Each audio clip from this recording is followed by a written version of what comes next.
আমরা দেখছি যে কিডনি রোগীগুলো ২ বছর ৫ বছর চিকিৎসা করার পরে আমাদের কাছে আসছে। মানে এমন অবস্থায় আসছে খুব জটিল অবস্থা হওয়ার পরে। এজিএফআর তখন একেবারে ৪, ৫, ৮, ১০, ১৫ এরপরে কিডনি পয়েন্ট তখন ১২, ১৪, ১৫। তো এই অবস্থায় যখন আসছে তখন আসলে এইখান থেকে রিকভারি করাটা so tough। তবে তারপরেও আমরা বলব যে আপনি হোমিও চিকিৎসা নিবেন। এখন এটা কেন? যে তারপরেও আমরা বলছি যে আপনি হোমিও চিকিৎসা নেন, হোমিও ট্রাই করেন।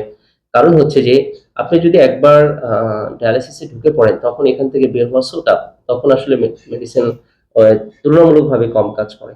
সুতরাং আপনি ডায়ালিসিস নেওয়ার আগে একটা ভালো সিদ্ধান্ত নেন এবং হোমিওপ্যাথি খেয়ে যদি আপনার ডায়ালিসিসটা কম করতে মানে ডায়ালিসিস করা না লাগে, এটুকুই যদি অবস্থান থাকে আপনার, সর্বশেষ যেটা বলব যে আপনার ধরে নেন ৫ পয়েন্ট, ৬ পয়েন্ট বা ৭ পয়েন্ট আছে।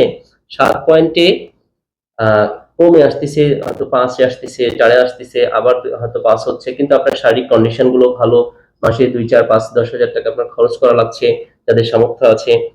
এইটা করে যদি ভালো ওষুধ দিয়ে আপনি যদি ডায়ালাইসিস অফ করে রাখতে পারেন, ডায়ালাইসিস করা না লাগে, আপনি যদি মোটামুটি শারীরিকভাবে সুস্থ থাকেন, তাহলেই মনে করবেন যে আপনি সুস্থ। এটাই হোমিওপ্যাথিকে আরোগ্যও বলা হয় এটাকে।